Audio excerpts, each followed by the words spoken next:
Ladies and gentlemen, welcome into the first ever, way too early 2024 college football 12-team playoff predictions. This is the first time we can do this. We predict all 12 playoff teams for the first year of the brand new expanded playoff. Of course, there are rules to this. We're expecting there to be 5 automatic bids. The 4 Power 5 champions will automatically get a bid along with a group of 5 team, whichever the highest ranked group of 5 team is. They will very likely be the number 12 seed, with the 4 conference champions being the top 4 seeds getting that first round bye. But I'm going to kick it off at number 12. We're going to go from number 12 to number 1. My way too early predictions on the 2024 college football playoff. And I am going with, at number 12, Memphis University. Yes, from the American. They are my group of 5 pick, believe it or not. Very underrated year. They won 10 games. They won their bowl game. They've got a veteran quarterback who's going to be a senior next year. I really like what Memphis is putting together. They're in a winnable conference, and I think they will end the year as the highest ranked group of 5 team, and they will make the playoff. This was really between Memphis and Boise State for me. Boise State, of course, getting Malachi Nelson, the 5-star QB in the portal, having a great close to their season with their interim head coach. He becomes their de facto head coach, and they sign him to an extension, but I will go with Memphis as the number 12 seed there, and my group of 5 pick, at least right now. Moving on to the number 11 seed, it is LSU. So LSU losing the Heisman Trophy winner Jayden Daniels, losing a lot of talent, but LSU still, they're always going to be one of the top teams in the country, even with a tough schedule in the SEC. I think LSU, they can sustain losing 3 games and still being an 11 seed in the playoff. That's kind of my prediction right now. They're going to lose 3 games, but they still make the playoff as an 11 seed, and there probably would be a lot of debate between a 3-loss SEC LSU team and a 2-loss ACC team like Miami. You could be looking at debates like that when you're talking about these lower seeds, with the 12 seed very likely going to the group of 5, whoever the group of 5 team is, the number 11 seed. That's going to be the key position. That's going to be debated. I think LSU, they've got enough talent, even losing their starting quarterback, even losing their top 2 receivers. They're going to make the playoff even with multiple losses because it is expanded so much. Moving on to the number 10 seed, it is Penn State. So this is going to be, I'm sure, a very popular pick for most people, because Penn State, if we would have expanded to the 12-team playoff in 2014, they would have many appearances. It seems like Penn State, they're always good, but they're never good enough. They win against the teams they should beat, and they always lose to Ohio State and Michigan and end up losing 2 or 3 games every year. I think that's what's going to happen in 2024 as well. They do get Ohio State at home. That could possibly be the whiteout game, but they're returning Drew Aller, the 5-star quarterback. James Franklin's a really solid coach. I actually think James Franklin, he might be underrated now, people undervaluing him. This is still a program that's very healthy. They had 2 bad down years, but now they're back on track, and they've got continuity with now a multi-year starting quarterback. I think they make the playoff. They always have a solid defense. They've always got great home field advantage, and I have them as my number 10 seed right now. Moving on to number 9, the more things change, the more they stay the same. I am going with Alabama. Now, I've seen multiple other, predictions for the 12-team playoff. A lot of people leaving Alabama off of their list because of Nick Saban retiring, possibly losing players in the portal. I think Alabama will be able to weather the storm on some of these players that might enter the portal. They can still recruit them back.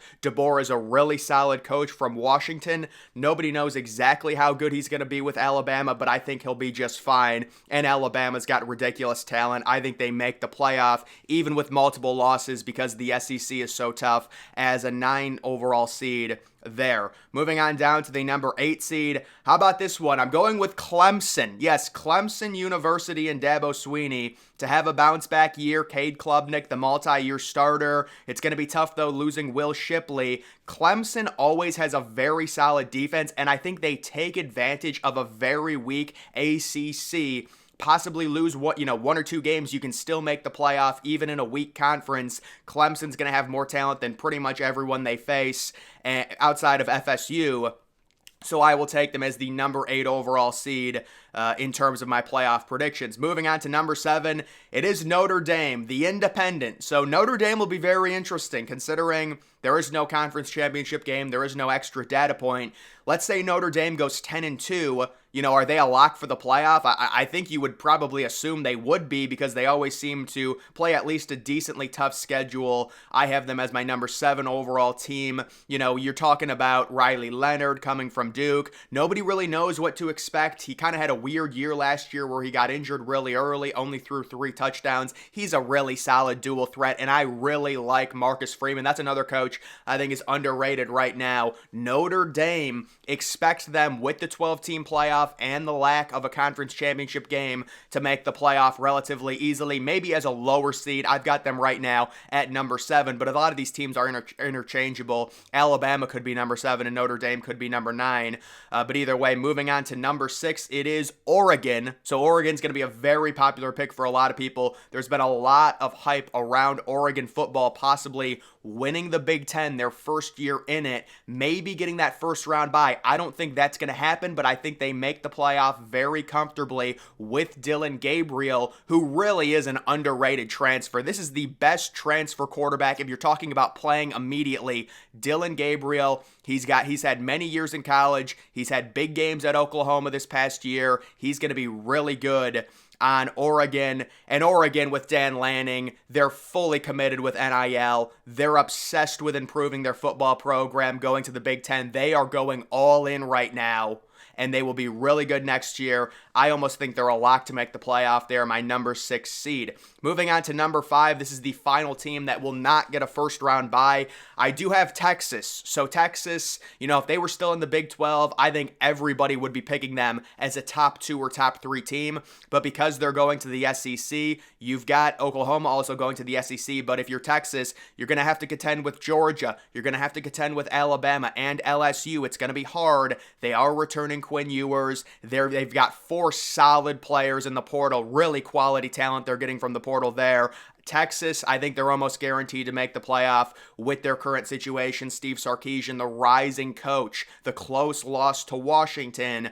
They're going to come back with their quarterback returning, Quinn Ewers, possible Heisman candidate, and I've got them as the number 5 overall seed, their first year in the SEC. Now moving on to the conference champions, the teams that I think will get the first round bye. Number 4, I'm going with Florida State. So Florida State, the ACC is kind of hard to predict right now, but it seems like you're kind of just de facto picking Florida State with DJ Uiagalelei, with Norvell. Seems like they've got something good going on there, even though they are losing a lot to the draft.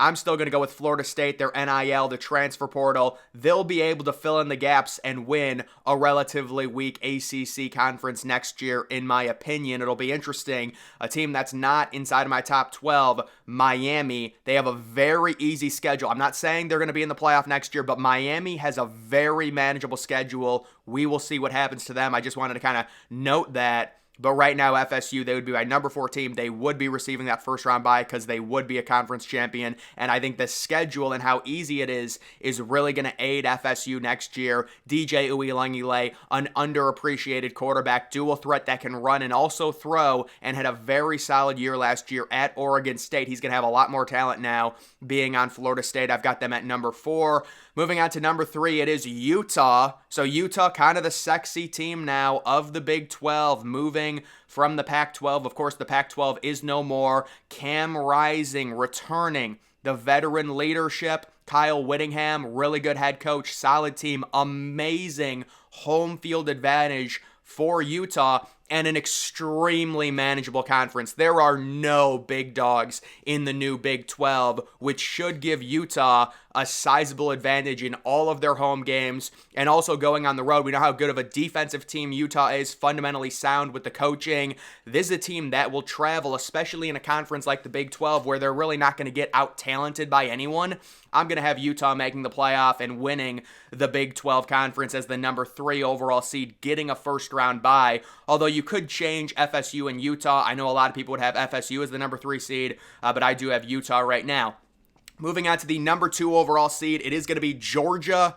University. The Bulldogs returning Carson Beck. We all knew they were one of the 4 best teams this past year. They didn't make the playoff because of the close loss to Alabama. They destroy FSU. They are losing Brock Bowers. They lost a lot of 5-stars to the transfer portal, but Georgia is just so deep, it's not going to matter. This is a really good team, and I would be very surprised if, I would be shocked if they missed the playoff, but I would also be surprised if they didn't get a first-round bye. I think they're going to win the SEC based on their track record with Kirby Smart, back-to-back national titles, and then this past year, you could say they missed the playoff, but just barely missed the playoff, and then they destroyed FSU and finished as a top 5 team. And then the number 1 overall team going into the playoff, my prediction, it is Ohio State. Now, Ohio State, I don't know how they did it. They returned basically everyone. Not only did they return everyone, they added a star running back from Ole Miss. Now, Marvin Harrison Jr. is not returning, and I don't think Cade Stover is either, but other than that, it's just crazy.